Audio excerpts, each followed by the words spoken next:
Hey chefs, this is Chef Andres here with Chefpreneur. Hey, I wanted to give you guys a good training today on the Chefpreneur Method and actually walk you through it. Now, before I get into that, I wanted to let you guys know what is the Chefpreneur Method. Well, the Chefpreneur Method was developed by me, yours truly, in my personal chef business that I started 12 years ago. And I really started to gain momentum in my personal chef business and started to really see growth in my company when I really discovered this method. And no one taught it to me, no one coached me on it.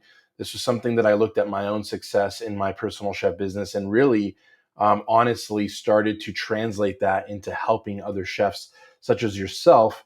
If you're watching this video, basically on how to start and run and grow a personal chef business. Now, when I started Chefpreneur about 6 years ago, started with a podcast and really started to develop a training. And I wanted to give you guys a really great overview of our method today because I think it's going to really help you understand a high level overview of the process that we take chefs through to actually become successful at building a real business. Now, a lot of you are wanting to maybe start a personal chef business as a side gig or like a part time kind of side hustle. But honestly, I think you should really start by building the proper foundations first and really building the business from the ground up properly so that if you actually want to turn it into a full time income, turn it into something more than just a side hustle, this is definitely the video that you want to watch. And really, you want to hone in on this method. And I'm going to be going through kind of a whiteboard scenario and drawing it out. And so I recommend you take notes and again, this is going to be really valuable for that. So let's jump right into it. I'm gonna pull up my whiteboard here, and I'm gonna start off by just kind of basically as well telling you guys how really my method works. And so let me go ahead and title this here at the top. I'm going to title it the Chefpreneur Method. Okay. And excuse my handwriting. Hopefully, it's not too messy for you. But basically, what I want to do is I want to really give you guys again the full scope of this. Now, we at Chefpreneur really basically say that there's four pillars to this. Okay, so I'm going to write over here four pillars. And again, you might want to write this down, take any notes that you have, because I think again, this is going to really help you in your business. All right. So there's four pillars. Now, what I'm going to do is I'm going to actually draw I'm going to first put pillar number one, and we'll get into what that is, but I'm actually going to draw a line down the center as well. Even though there's four pillars, I'm going to kind of separate it into two different pieces of it, and I'll explain why I do this as I get through the training.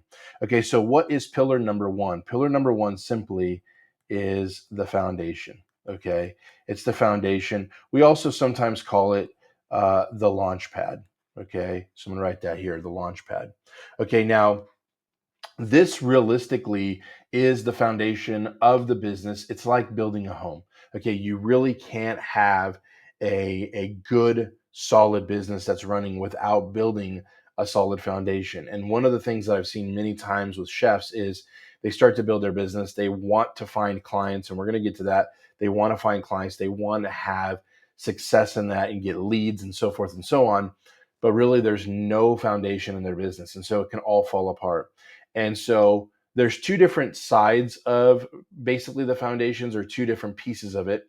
Okay, one is the legal part and one is kind of the business identity. Now, I'm not going to talk about the legalities of it right now in this video. I think maybe I'll do another video for that. What I'm going to talk about more is the identity. Okay, and so the identity is really the makeup of your business. And just like all of us, I believe God has created for a purpose. We all have a identity. This is something that our business needs as well. And so there's five core pieces of the pillar one kind of identity of your business that is going to make up the foundations of your business. And I'm telling you, pillar one, the foundations of your business is 50% of your business. It's 50%. I might actually mark it here 50% so you really understand that. Okay, so pillar one, foundations, 50% of your business. Let's go through the five core things that your business needs to have in order for it to have the proper foundations. And I'm going to kind of, what I'm going to do is I'm actually going to kind of try to, let me erase that really quick. I'm going to try to really get you to understand how, again, important this is. I'm going to walk you through all five of these steps. Okay, so the first thing is you got to figure out your niche. What is your niche? And in really simple terms, your business is what? Like, what is it that your business is focused on? What is it that your business is focused on? Okay, so it could be something like more of a cuisine style niche. You might be able to be specialized in Asian cuisine or Italian cuisine or anything like that. Okay, very, very important for you to understand that you want to really make sure that you understand what your business is actually focused on. Okay, so we got to figure that out first. I use this analogy. If you're like me and you kind of grew up with that magnifying glass effect, you can go outside on a sunny day, you can get that magnifying glass, and what can you do? You can kind of like burn the leaf on fire, do something with it, right? Have a little bit of fun. But if you just wave it around and you don't position, okay, the magnifying glass as something directly and really focus it in, the energy of the sun is not going to hit, right? It's not going to burn anything. You're just going to look like a crazy person waving around a magnifying glass in midair. We need to actually take that magnifying glass. We need to take your business and focus it on something so it has actual focus. It could be, again, the dining experience that you provide. It could be the demographics of the general group of target market that you provide. Maybe it's you're really wanting to serve athletes, so you're going to niche in athletes. So you're going to learn a niche into being more healthy, whether it's maybe plant-based or maybe it's, again, you're focused in on a type of cuisine. So there's many options on that, but the niche is the number one thing that we have to look at here. Okay, the second thing after we figure that out is we got to figure out who your client is. Once we figured out what we're focused on, we need to figure out who we're focused on. So who we're focused on. So the niche is your what, the client is your who. Okay, I hope you're following there. Okay, the third thing after we figure that out is we got to figure out what our mission is. Okay, so why? Why do we do what we do? Okay, really simply. So we have the what that we're all about, what our business is focused on, the who, what our basically our business is focused on, and the mission, why we do what we do. Okay, very important. And so these are the three core elements so far of the foundation of your business. And this, you have to have absolutely clarity. Okay, if you do not have 100% clarity on this, you're going to be struggling. You will be struggling. And you might say, Chef, I can do so many things. I can do, all types of cuisines, and I'm so versatile. It's really hard for me to narrow down my niche. It is. When we coach people, this is something that we really find that a lot of people get stuck on, and we're able to help them through that by asking the right questions and really dialing it in. But you need to dial this in. Okay, so what is the fourth thing? After we have the core identity of those three pieces, now we start to transition a little bit more into the practical side of these foundations. And so four is, what services are we going to offer? Okay, what services are we going to offer?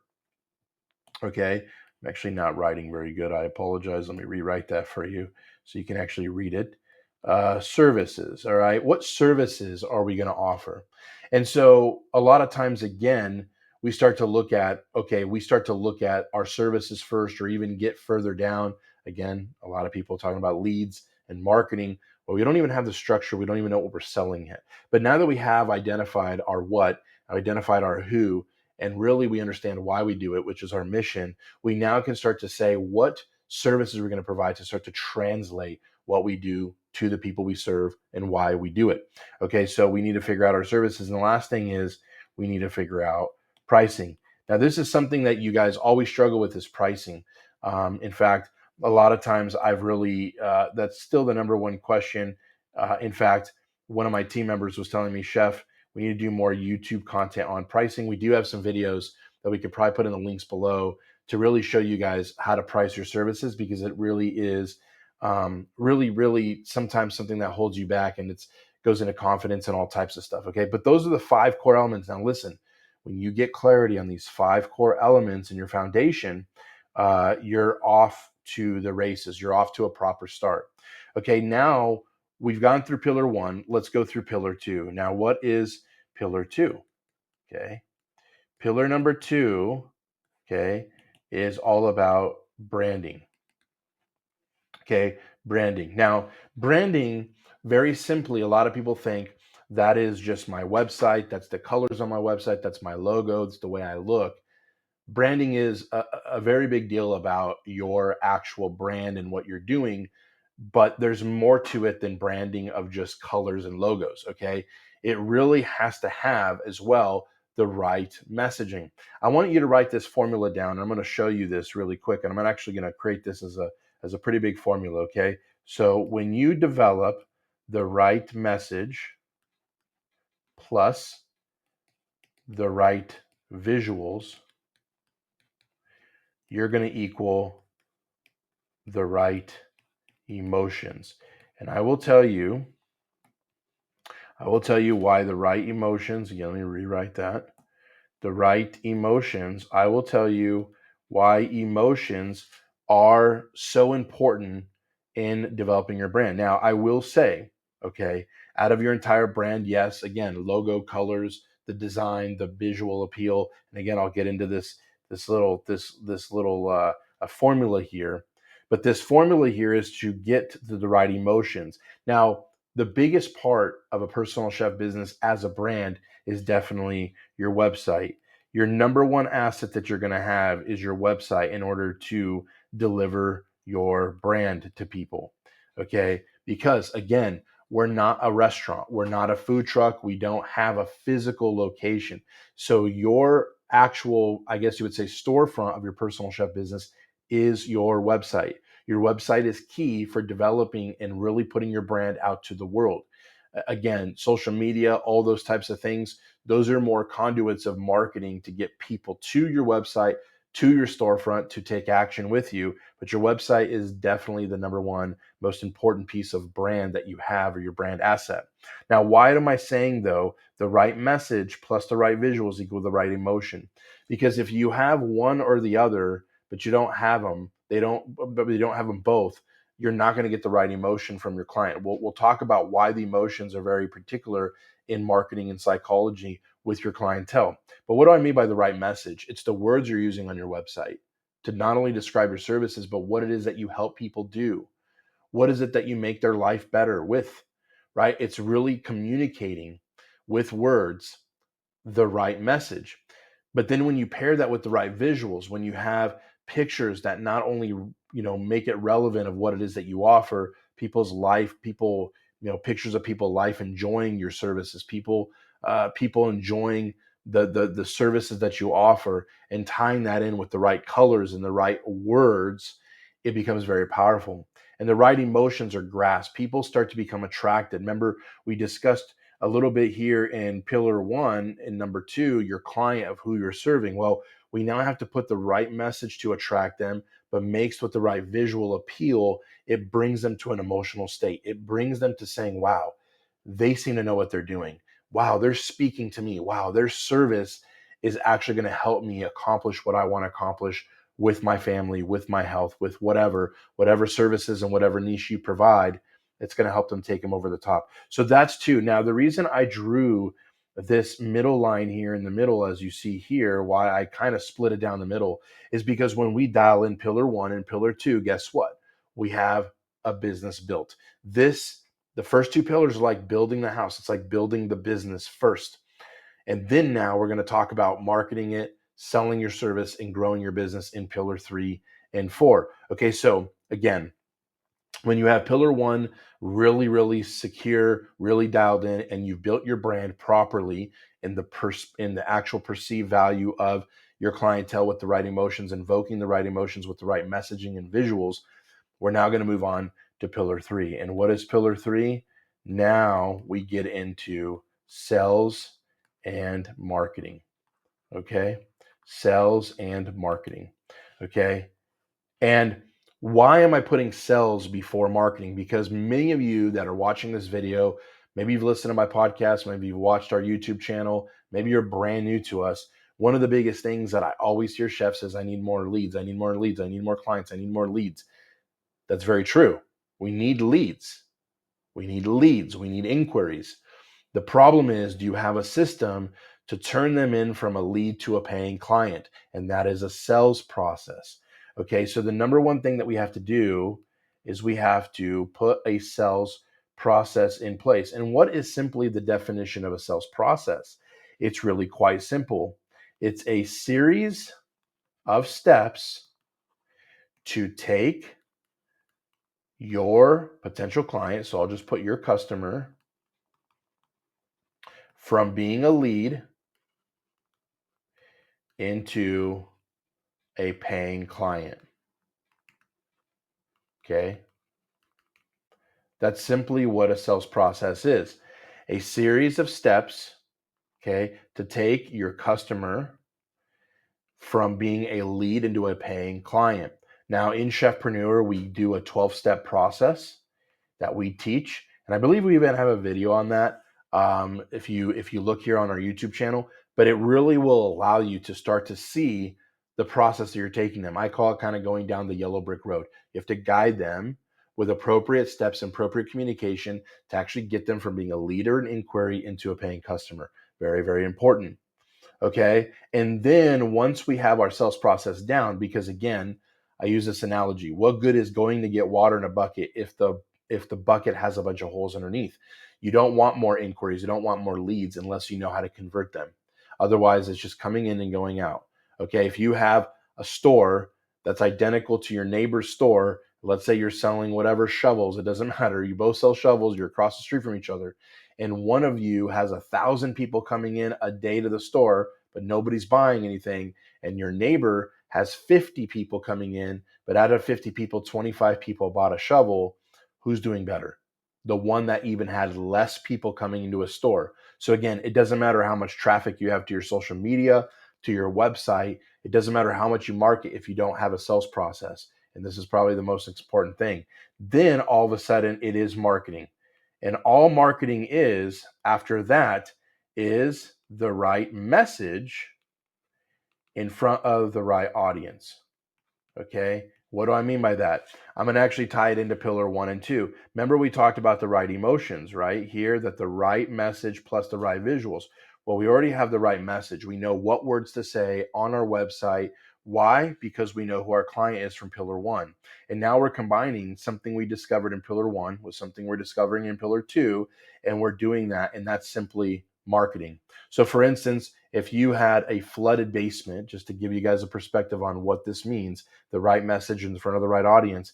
If your basement flooded and you needed a 24-hour plumber, and you go to Google and you type in, basement flooded 24/7 plumber, and a plumber in your area was advertising, and they paid for the first thing to be shown to you if you type that in was 24/7 plumber on their headline of their ad. Call us now, we will be within your home within 1 hour, within 30 minutes, whatever it would be. The probability of somebody typing that in and clicking on that ad and calling that plumber is very high. Why? Because it's the right message in front of the right audience. It's somebody looking for a plumber 24/7, and they displayed that ad with the right message right in front of them at the time they needed it.